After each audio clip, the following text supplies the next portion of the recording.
What if I told you that every man who has ever been betrayed, manipulated, or emotionally destroyed by a woman was actually a victim of her unconscious programming? Programming so deeply buried that even she isn't aware of it. Freud spent decades dissecting the female psyche, uncovering patterns so controversial they were buried by modern academia. But his private letters and case studies reveal a terrifying truth. Women are driven by forces beyond their own comprehension. By the end of this series, you'll see through the female illusions. But first, do you have the courage to face what Freud really discovered?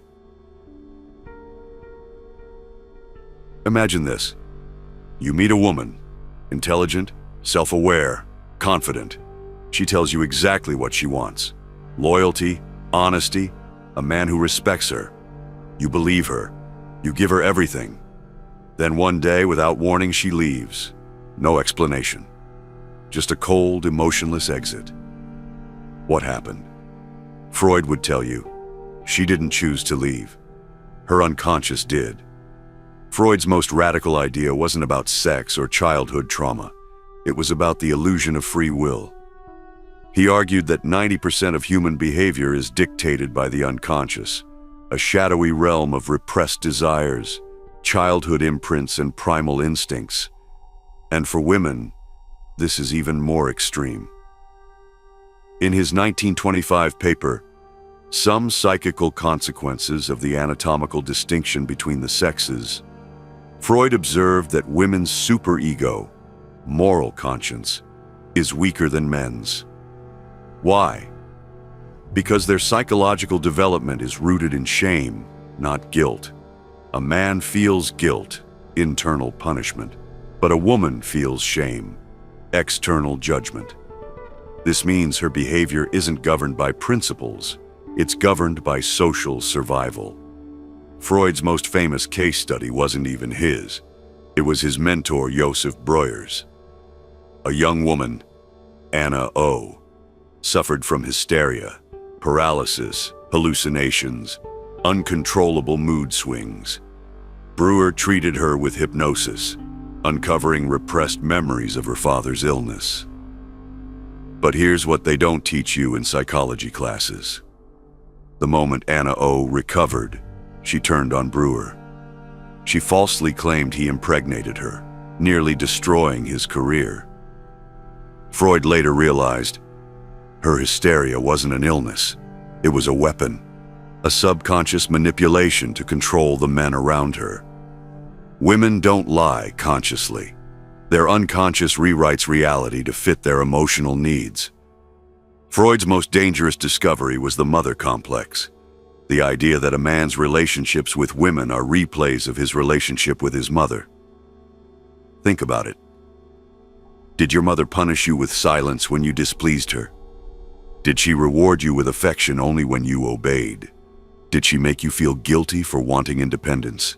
If so, congratulations.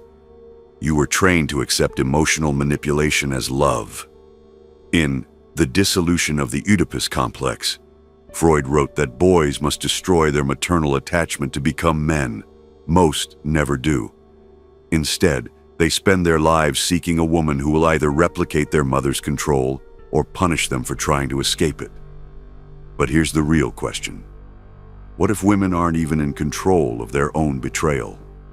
What if their sudden cruelty, their unexplained rejections, their emotional violence, are all the work of a hidden force even they don't understand?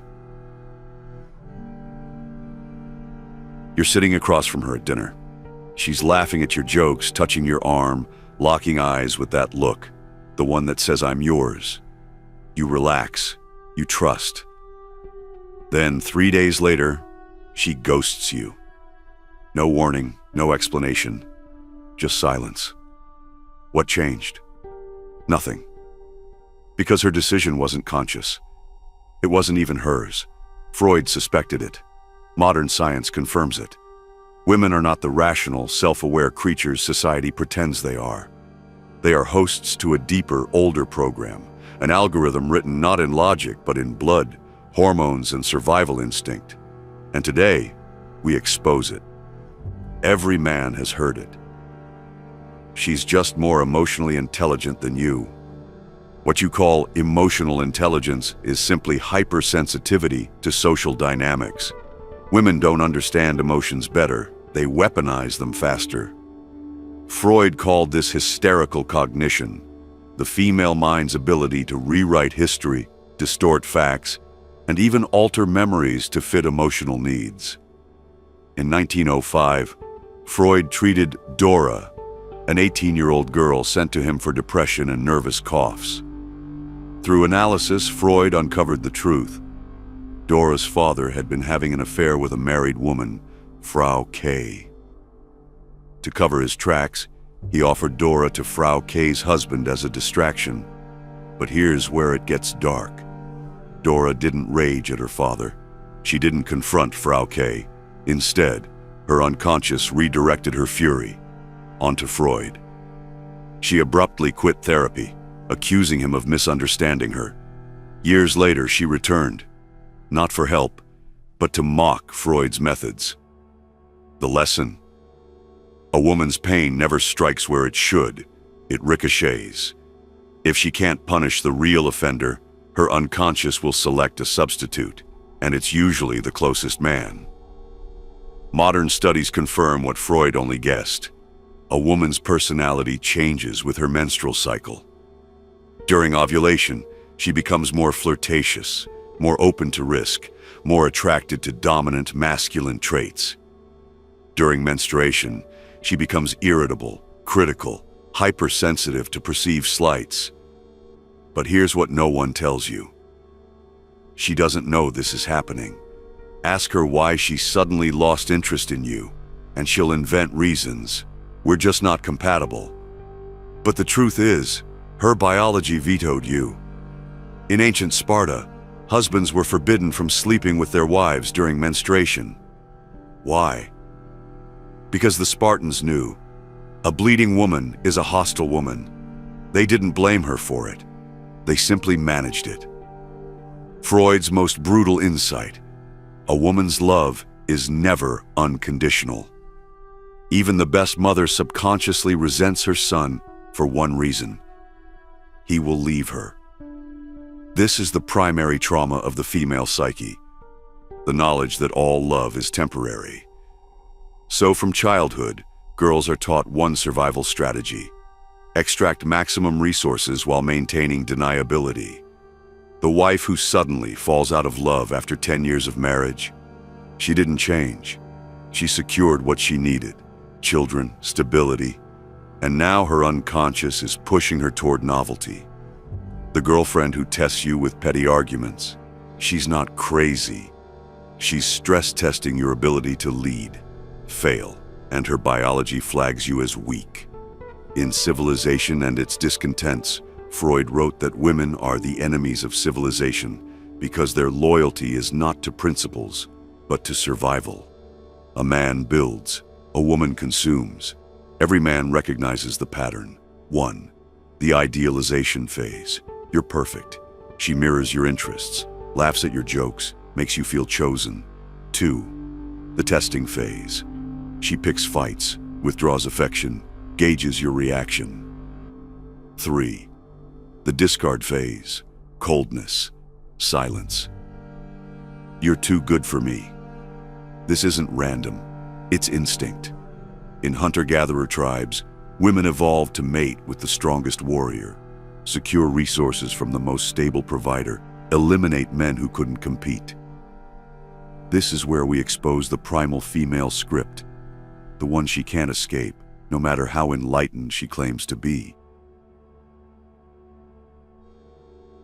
It happens to every man. You meet her. She's different. Not like the others. She reads philosophy, scorns shallow women, claims to want depth, loyalty, a love that transcends the games. You let your guard down. You trust. Then one day, she looks at you with empty eyes. The warmth is gone.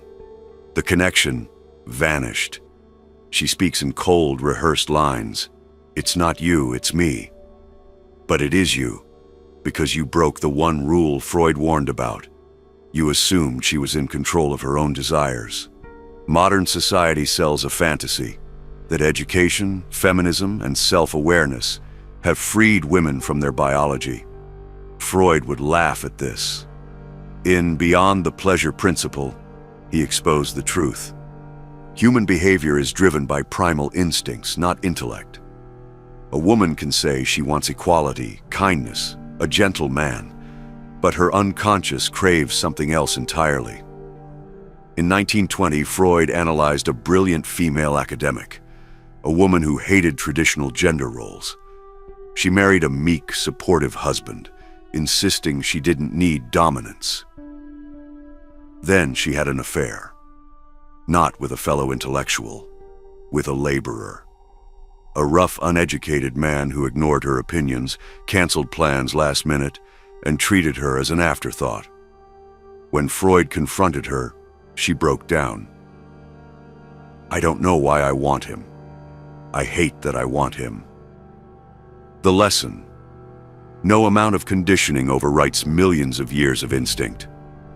A woman can rationalize wanting a modern relationship, but her body responds to something darker. Freud's most controversial idea: women don't have one sexuality. They have two. One, the Madonna, the nurturing, loving, wife-material side she shows society. Two, the animal, the primal, amoral, secret self that emerges in shadows. This is why the quiet librarian writes filthy, anonymous erotica. The feminist activist secretly craves a rough act. The loyal girlfriend fantasizes about being taken by a stranger. In Victorian England, the era of extreme sexual repression, brothels boomed. Why? Because when you forbid female desire, it doesn't disappear. It mutates. Every man has encountered her. The woman who had that one guy she can't forget. Maybe he was a criminal. Maybe he treated her like garbage. But no nice guy ever compared. Freud called this the trauma bond. Women don't fall in love with men who hurt them. They become addicted to the chemical roller coaster of uncertainty, pain, and intermittent reward. A 32-year-old lawyer dates a felon. He cheats. He lies. He leaves her crying on her bathroom floor. Then she meets you. Stable. Successful. Kind. She tries to love you, but her body rejects it. I just don't feel a spark. Why? Because calm doesn't trigger dopamine. Safety doesn't flood her brain with cortisol and oxytocin. Her addiction wasn't to him. It was to the chaos. Freud never used the term dark triad, but he described it perfectly. Women are drawn to men who exhibit 1. Narcissism, unshakable self-belief, even if delusional. 2. Machiavellianism, a willingness to manipulate. 3. Psychopathy, emotional detachment. This isn't a flaw in female nature, it's a feature. In prehistoric times, the narcissist led the tribe. The Machiavellian outsmarted rivals. The psychopath killed threats. Women who resisted these men, their genes died out. Studies show women rate dark triad men as more attractive for short-term flings. Even women who claim to hate these traits respond to them physiologically. But here's the question no one dares ask. What if women hate this part of themselves? What if their sudden cruelty, their unexplained rejections, their emotional violence, are all desperate attempts to fight their own biology? There is a moment every man remembers. The moment he realizes the woman he loves is two people. One is the woman he knows, warm, kind, human. The other is something else, something older. You've seen flashes of it. The coldness in her eyes when you disappoint her. The way her voice sharpens into a blade when she knows she's hurt you. The ease with which she replaces you, as if you never mattered at all. Freud called this the uncanny, the terror of seeing something familiar become alien. But what he didn't say publicly is this: women are at war with themselves, and men are the casualties. Every woman is taught two lies from birth. 1. You are equal to men. 2. But you are also better than men. Kinder, nobler, more evolved. This is psychologically catastrophic. Because when she feels her primal instincts, when she's drawn to a man who treats her poorly, when she enjoys manipulation, when she relishes the power of rejection, she hates herself for it. In the 1930s, Freud's disciple Helene Deutsch studied a radical feminist, a woman who wrote essays condemning male oppression. Then she married. Not a fellow activist. A domineering, controlling husband who forbade her from publishing. And here's the twist. She was happier. In therapy, she confessed, "I hate that I need his rules, but when he's firm with me, I feel peace." A woman's conscious mind wants equality. Her unconscious craves hierarchy. The conflict destroys her, and every man who gets too close. Freud observed a pattern in his female patients. The chaste woman fantasized about being ravished. The promiscuous woman obsessed over being worshipped. Why? Because public and private desire are opposites. A woman needs to be seen as good by society, but hungers for the forbidden. In the 1950s, Kinsey found that 62% of women admitted to fantasies. Not because they want violence, but because they crave the surrender of choice. Ask a woman what she's looking for in a man, and she'll give you a list. Kindness, stability, respect. But watch who she chooses. Freud called this the disavowal, the mind's ability to deny what it truly desires. A woman says she wants a nice guy. Then she sleeps with his best friend, a reckless, unreliable charmer. When confronted, she rages, "You don't own me." I can change my mind. But she didn't change her mind. Her body overruled her. Here is the unspoken terror that governs every woman's behavior.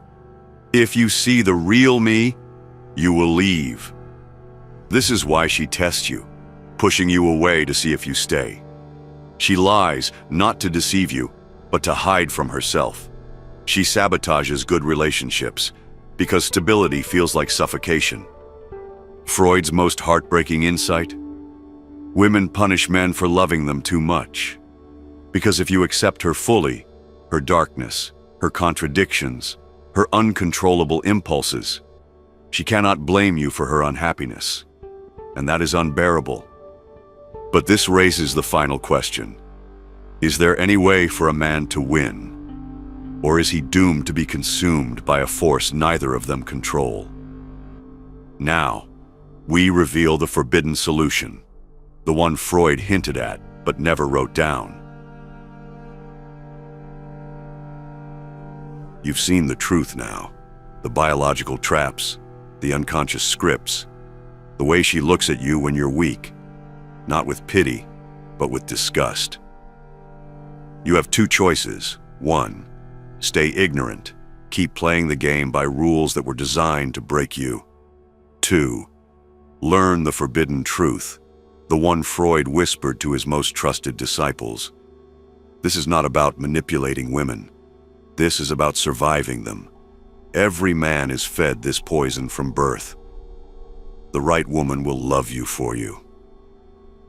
Freud would call this wishful thinking, the childish belief that the world rewards honesty.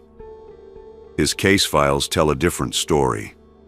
The poet who worshipped his wife until she left him for a soldier. The devoted husband who worked himself to death while his wife slept with his brother.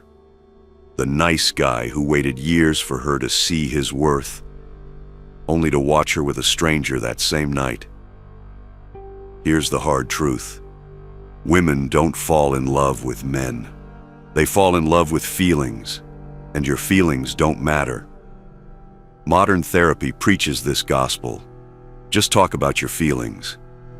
But Freud himself warned, words are masks. When a woman says, "Let's talk," she doesn't want dialogue. She wants submission. A 40-year-old man came to Freud, devastated. His wife had grown cold. He did everything she asked for couples therapy, date nights, endless emotional check-ins. Then she left, for a musician who ignored her texts. Freud's diagnosis? You killed her desire by obeying it. The lesson. A woman's stated desires are not what excites her. Obedience is repulsive to her unconscious. Freud never published these, but his private letters hint at them. 1. The law of paradoxical intent. The more you need her, the less she wants you. This is not a tactic, it's biology. Women sense desperation like sharks smell blood. Here's how to use it. Withdraw before she does. Let her wonder if she's losing you. Watch as her unconscious pulls her back. 2. The power of the unsaid. Women hate explanations. They crave mystery. When you justify yourself, you diminish yourself. Casanova never explained, Napoleon never apologized, and women fought for them. 3. The shadow self strategy. Every woman has a darkness she hides. The man who acknowledges it without fear sees her. Here is how to do it. When she tests you, smile. When she lies, let her. When she punishes you, laugh. She wants to hate you, don't let her. They think this is about women. It's not. It's about you, your weakness, your fear, your childish hope that love is fair. Freud's last words on the subject. The only way to win is to stop playing their game and start playing yours. Type unconscious in the comments below if this series hit you harder than you expected.